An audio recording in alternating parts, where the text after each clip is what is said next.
Hello and welcome along to another episode of this FM19 story, part of the Furniture with me, Daniel. It's season 14, episode 3, and today it's a crucial game early on in the Premier League season, as 9th v 10th it's Torquay v Arsenal, and it's going to be a battle for a Europa League place this year. If you remember back to last season, Arsenal pipped us to 6th, and in the end with Tottenham winning the FA Cup despite finishing 8th, that cost us a place in Europe this season. We're keen to avoid that this time around. Arsenal have already got a game in hand, so we've got to really get the win today to push ourselves and get a bit of distance between us. We've started the season pretty well in general, despite a few relatively tricky games. We've already played away at our bogey side Everton and at home to last season's champions Manchester City. We've had a couple of disappointing results, but all in all things are going pretty well so far. Today though we've got a little bit of an injury crisis. Lee Rutherford, our backup striker's unavailable. Hernan, our first choice winger's got a twisted ankle too, so neither of those are going to be in the squad, and with the Carabao Cup tie coming up against Championship Blackburn in midweek, we've really got to start to think about our priorities and which is going to be our best route into Europe this year. You can see despite being 9th in the league, we've got the 3rd best attacking record in the division, the 6th best defence as well, although we are pretty high for yellow cards this season, something that's almost unheard of at Torquay. Our disciplinary record is normally one of the best in the division, but this time around it's just not worked out that way. Having said that, we've only got the best stats because we played one less game, so I'm sure our goals conceded will go up in this one. We did win comfortably at home to Arsenal at the end of last season in the league, but I'm sure it won't be the case again this time, and it's more likely to resemble the FA Cup final of a year and a half ago, where we lost 5-3 after extra time in a cracking end-to-end game. What you can see from early on in the season is Julian is our top goal scorer. He's really taken on the mantle well of replacing Lee Rutherford, and either way he would have been starting today, as Rutherford's out with a twisted ankle. So we're going to have a quick look at the schedule, just so you can see the results since you were last with me. It all started oh so well against the two whipping boys, but then it's gone a bit pear-shaped since, although we are back to winning ways just in time for this one. So the first game of the season you were with me, that really good 2-0 away performance at Wolves. They do remain our only away points this season, as we've struggled on the road in 2 really difficult games since, but a 3-0 win followed at home to Burnley, Julian with a hat-trick in his first home game for the club, and that accounts for 3 of his 4 goals so far this season. Then away against Tottenham we lost 3-1, we were 2-0 down early on, gifted them a 2-goal head start, and we're not able to come back from that. Daniel Kozul nicked a goal on the break, but Raphael completed his brace after half-time to ensure Tottenham won the game comfortably. Although they finished down in 8th place last year, they did get into Europe from winning the FA Cup. Don't we know about that already? But they've really improved the squad since as well, so I think they'll be right up there this season. We drew 1-1 at home to Manchester City, a really good result at home at the Torquay Stadium. Hernan got an equaliser just after Mane opened the scoring, and we managed to hold on for the final hour. Our defensive display was really good.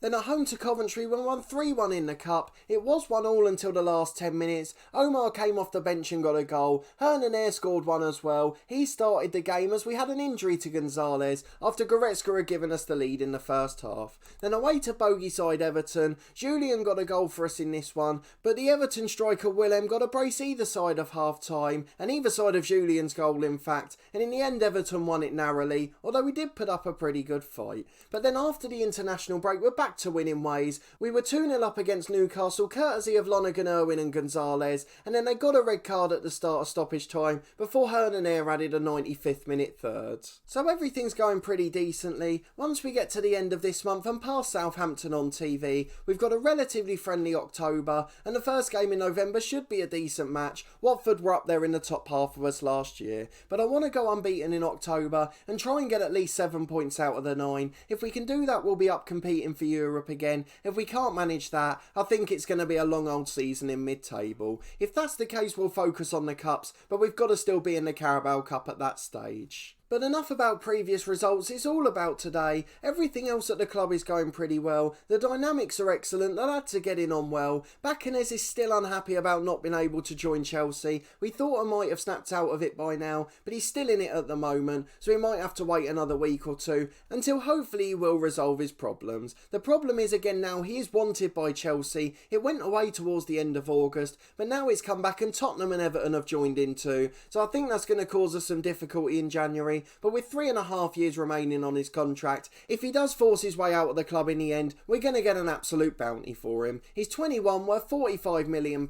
That's roughly how much we paid for him, so I'm sure we'll get a bit more afterwards too. But let's go and get into this game against Arsenal. Everton have already won today. Tottenham are the Super Sunday game, and I'm sure they'll do the same at home to West Brom, so we've got to make sure that we carry on playing well and trying to get 3 points to compete for the top 6. We're still playing to the slightly reduced capacity as the expansion hasn't been completed yet. We've got a referee that hasn't given a red card yet this season, and Marcelo Gallardo still in charge of Arsenal despite the 6th place finish last year. But if we look at the lineup, there's no real surprises. You probably could have named it with the fit players available. Lonergan Irwin is out as well. He's not quite fit enough to play in this one. Had a little 2-day knock and he's just not fit enough for the Sunday game. So we've basically got 3 players out injured, the 18 available in the squad, plus Goretzka and our sub-keeper Maxwell, so we are a little bit down to the bare bones, but we've still got a good enough side out today. It's Badger in goal, the top-class Premier League keeper. Quirk and Lidio are the fullbacks, with Recchio and Bedger in the middle. Lidio obviously in for Lonergan Irwin. We've got Bacanez in the holding role, with Hayes and Omar in central midfield. Dimitri Lapin's just coming back to fitness, and he's on the bench today. Made his first appearance of the season against Newcastle, and hopefully he'll make a second in this one. We've got Gonzalez on the right covering for Hernan, Daniel Kozzel on the left wing, and then Julian up front. Michael Duncan getting his place on the bench, as Rutherford's obviously unavailable. But let's go and get into this game against Arsenal. It's going to be crucial at the end of the season. I know it's hard to look at it as a race for 6th when we're still in the middle of September, but with us two competing so closely together, it looks like that's going to be the decider come the end. It's a 4-2-3-1 for Arsenal, a slightly more attacking version than our one. They've got a skipper at the back who's a real life player. He's caused us some problems before, but aside from that, they're down to all regens now. The England 1-1 Curtis in goal, and Woodbine's playing on the right hand side, the man who lost us the FA Cup final. He was absolutely brilliant off the bench in that one, although he didn't play in the 3-0 defeat last year. We've got a lovely little angle there of the scaffolding where our new stand's being built. That's going to be expanded to a 29,000 seater, and it certainly looks like it's going to be a monstrous stand. I'm looking forward to seeing it when it's fully developed. But let's go and have a look and talk to the lads. Hopefully they'll be able to pick up where they left off. A brilliant 3-0 win against Newcastle last time, and Stuart Jelling rightly wants them to do the same again. A few of the lads are motivated from that, particularly the likes of Richard Quirk and Julian the lone striker, so let's see if either of them respond today as we get into the first half against Arsenal. They've got the kick-off and they go all the way back to the fence, and now it's into Delgado in central midfield. No real urgency to get the ball forward, and the highlight ends with a minute gone. It's still 0-0, but it's a poor throw-in. Kozzel trying to work it out from the back to Omar. He's coming over halfway, but it's a good slide challenge to win it back for Arsenal, and now they can build again from the back. A long ball forward which Lidio heads away. Kozzel plays it back to him as we play it out from the back. Bacanez finds Kozzel and now Omar. He charges past halfway, tries to play the side splitting ball, but unfortunately it's blocked by the Arsenal midfielder. Recchio goes all the way back to Badger, and we try to build right from the very back as the forward closes down the goalkeeper. Omar loses it in the middle again, a second or third time he's done that today. Conceição gets in behind and tries to chip Badger, but it's just over the bar, and we survive our first scare. Rhodes on the right hand side with a throw in for Arsenal, who have certainly had the better of it early on. Delgado in the middle. He's got a man over on the left and he's played it out there. Bilardo the fullback beats 2 men into Navarro who scores. A shocking start and a terrible display so far. We're going to drop to a balanced mentality and we're going to hope the lads respond very quickly, as that's not an ideal start to this match. We drop down to a comfortable mid-table position and that could be the season to come if we don't respond in this one. Navarro's got the ball again and scored. We are absolutely collapsing at the start of this one. An awful throw-in from Quirk on the right. We were robbed of possession with Bacanez and Navarro puts it into the empty net. We're going to tell the lads to show some passion. They haven't turned up at the start of this one. 15 minutes gone, we trail 2-0 at home. What an awful start to the game.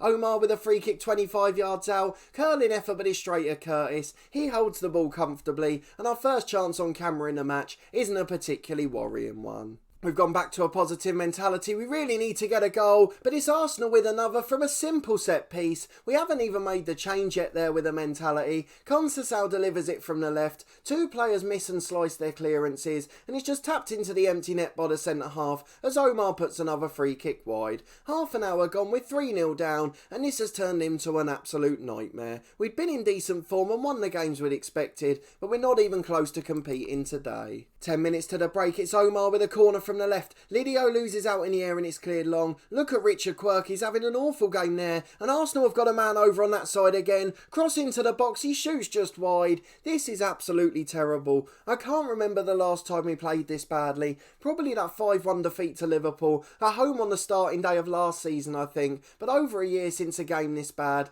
And it really isn't pleasant viewing at the moment. Badger comes and claims a cross. But with 4 minutes to the break, we're still trailing 3-0 at home, and Arsenal can smell blood here. They're going to go for 5 or 6. It's a long kick downfield from Badger, but it's straight back to the Arsenal midfield. Woodbine's got it on the right hand side. He beats 3 men into the box. Good save from Badger to keep us in it. I'd say keep us in it, it's more keep it respectable. It's been a terrible first half performance, and we're lucky it's only 3. It may be 4 here though. Bilardo's got it on the left, but Badger makes another good save in the middle. What a terrible performance so far. I can't find any other words to describe it. I can't find any mitigating factors. It's just been an absolutely dreadful display, and if we can get one back before half time, at least it'll give us a fighting chance. Hayes gets the ball out to Quirk on the right, delivers to Julian, he does nick a goal. The lone striker's not been at fault for any of this, and he does get himself a goal, if only for personal glory. We're pleased he managed to get one there. Richard Quirk was the man with the delivery, but he's not even been credited with the assist, and we trail 3-1 at half time. It's really just a consolation at this stage. We're going to aggressively tell them to show something else. An absolutely awful performance. Richard Quirk will be replaced by Talasise, and we'll leave the other 2 subs for a few minutes. Let's get back into the second half to see if the lads can respond. We will go very attacking if there's 20 minutes to go, but if we concede any more at this stage, we'll just try and keep it respectable. Gonzalez charges down the right from the kickoff, but it's deflected behind for a Torquay throw. The highlight ends, and with 5 gone in the second, Arsenal are still comfortable at 3-1. 20 minutes gone in the second half, we're back for a highlight with Arsenal. There's been nothing in the game so far in this half. Cross gets it to Delgado at the edge of the box. He puts it over the bar and we've got to make some subs. Is there anything we can do to try and change this game? Lappin's going to come on for Hayes. He would be our first choice if fully fit. And aside from that, I think we have to leave it. We haven't even got Rutherford we can throw on. So it is just trying with the 11 we've got. Lidio's had a poor game again. But with Lonergan and Owen out, we've got no other options. Let's get back into the match and we'll give it 5 more minutes before making our last sub. It's Arsenal with a throw in on the left hand side. Talasise wins it for Lappin. He tries to play it through but it falls for Cisse. Good block by the Arsenal man, but it's fallen to Omar in the middle. He gets it to Julian and now Kozel. 2 in the middle if he can find them. Goes alone and forces a good save from Curtis. He tips it wide down to his left and now we've got a corner which can be delivered by Omar. An in-swinger which Recchio gets up for, loses out in the air and it falls for Gonzalez on the edge. He finds Omar into the box but he's challenged. Not had the best of games as Omar today and he might be the last man to come off. We've got Ramos sitting on the bench there, so he's going to come on for the last 20 minutes. We're going to switch the 2 midfielders over. Ramos is going to be the Mazzala just because that requires more running and he's much closer to match fit than Lappin. Lappin was our advanced playmaker when he was performing at his best, so we're going to get him back in the role he's strongest. 10 minutes to go and it's still all Arsenal at the moment. Rose throws it in on the right to Conceição, cross at the back post and it's delivered in towards Badger. He makes a good save and holds it comfortably. We're going to demand more from the lads and go all out attack, but it's very unlikely we'll nick 2 goals in 5 minutes. I think the writing's on the wall in this one and it's one of our most disappointing performances in a while. We said it might be more like the FA Cup final, but at least we put up a fight in that one. And another disastrous moment at the back. Nelson cuts in from the right wing, a long delivery across the box. The challenge was missed by Recchio, the centre half. Bedger missed the clearance as well. Lidio was nowhere in sight, despite the fact the man he should have been marking was there at the back post, and he tapped it in for 4-1. What an absolutely awful display. It just rounds off a terrible terrible performance. We can't argue with anything that's happened in this game. We can try and find out why, which is the biggest question we need to ask today. Can we nick a second with Julian here? Lappin gets it into the box, but he shoots wide. A terrible effort in the end. And how many times have we said terrible today? We've been all over the place in our performance, and I'm not quite sure where it's come from. We were brilliant against Newcastle last time out, and this time's been a complete polar opposite. We've got to recover in midweek against Blackburn, as it looks like the Cup's now our best opportunity. If we don't get into Europe via one of the competitions, I don't think we're going to do it in the Premier League. Arsenal look like they've put a bigger gap to us than last season. They have spent again in the transfer window, but if we can't compete with sides like this, we're not going to be in the top 6 anytime soon. You can see the problem if we get an injury at the back. Quirk and Bedger have had awful games. Lidio's in covering for Lonergan Irwin, and we can noticeably tell the difference already. Delgado's got it in the middle for Arsenal. He finds Navarro the centre forward. Now Reece Nelson. Back to Delgado again. Plenty of time for Arsenal all over the pitch. They're just keeping the ball for the last few seconds. Really professional display. We lose 4-1 at home to Arsenal. We were completely outclassed in truth, and I'm not quite sure where this has come from, as we've competed so well over the last year or so. Let's go and talk to the lads to tell them how disappointed we are. We're going to aggressively say we're far from pleased. A lot of them are motivated and fired up, and we'll like to see a response from them in the next couple of games. You can see Tottenham have compounded our misery by winning 6-1 at home to West Brom. They move on to 16 points. They've got a 6-point advantage on us already, and a goal difference which is 8 better too. Don't forget they're the side that let us into the top 7 last year. They had a disappointing season and finished 8th, and it doesn't look like that's going to be happening again. So we're relying on Liverpool and United to slip up. They're stuck below us at the moment, but I'm sure it's just a matter of time till they recover. The next big game against Southampton next week, they've had an awful start as well. They were favourites for 7th in the media this season, but they're down in 18th place with just 5 points so far. Let's go and look at the media report to see what was said about the game. Arsenal eased to victory, and we can't argue with that at all. 3 of the goals were absolute gifts, and that's the most disappointing part of this display. Bedger reveals that we're furious in public, not the sort of thing I want him to be doing in truth, particularly when he's performed so poorly. He's not really building his friendship with me today. We've got our post-match press conference, which we're going to go and attend, just to see if we get an absolute battering. We were apparently a little bit pessimistic about our chances. It seemed like it was expected we'd lose 4-1. We finished 1 place and 5 points below them last season and took them to extra time in an FA Cup final 18 months ago. I don't think it was a foregone conclusion. We're not going to get too angry in the press. We're going to try and keep on an even keel, just so they don't get any headlines out of us. I don't want them to start writing stories about our players. It could be the end of a long successful spell if we let the media turn against the club. But let's go and have a look at the schedule. We'll try and plan when we're next going to be back. We've got 2 massive games coming up in November.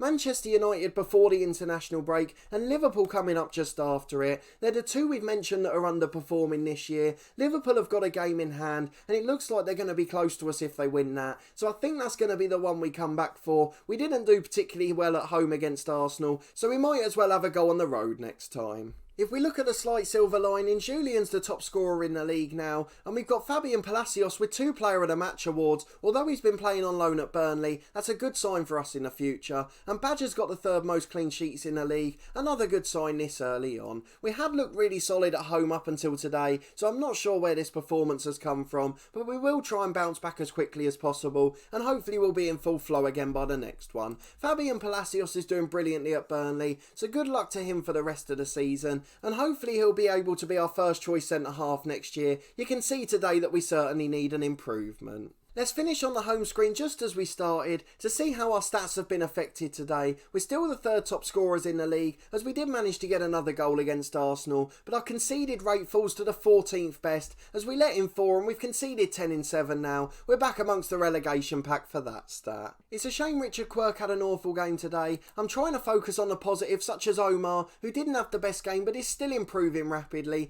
Bacanes falls in the same category as well, so if we can stop Bacanes being unhappy pretty soon, I think we'll be able to start flying up the league. But if you did enjoy this episode, even if it was just seeing us get absolutely outclassed by a top side, please do put a thumbs up on the video. You can tell we suffered with a few injuries today, particularly Lonergan Irwin at left back, and we struggled without Rutherford off the bench, and Hernaner was missed on the right wing too. They'll all be back for the next episode. Let's hope we haven't got any more injuries to replace them. Let me know down in the comments what you thought of that performance. Was it just the individual errors that it looked like, or did you notice something tactically that went wrong? To me it just looked like a couple of silly moments. Do you still think we can finish in Europe based on our league form, or do you think I've got to start to prioritise the cups? I'm really not sure which approach to take at the moment. We will make a few changes against Blackburn, but that's just because most of them were awful against Arsenal, not because we want to rotate and play a backup team. Subscribe to the channel for daily FM19 content from my 2 long-term stories, this one with Torquay United, where we'll be hoping to bounce back pretty quickly from that performance, and in our Journeyman series, The Head Coach. We started a brand new season of that series yesterday, and we're on the move again to another big European club, so do go and check that one out to see where we're heading on our next adventure. There's also 3 episodes a week from my Cricket 19 career. It's a long-term series that started last Saturday, so if you're not up to date, do go and check it out, and I hope you're enjoying my other sports content as much as I'm enjoying making it at the moment. We also played a 10-part Ashes Test playthrough in that one, and a massive thank you to everyone that followed along with that series. There's also weekly content from my Snooker 19 career. That's every Friday at 4:30. We're trying to take Sean O'Sullivan to the top of the world rankings, and you can follow our progress with that one every week. But a massive thanks for watching this one and your continued support with the series as always, as well as all the other content across the channel. I really do appreciate it, and I hope to see you next time for another big episode as we try and recover from that awful performance against Arsenal.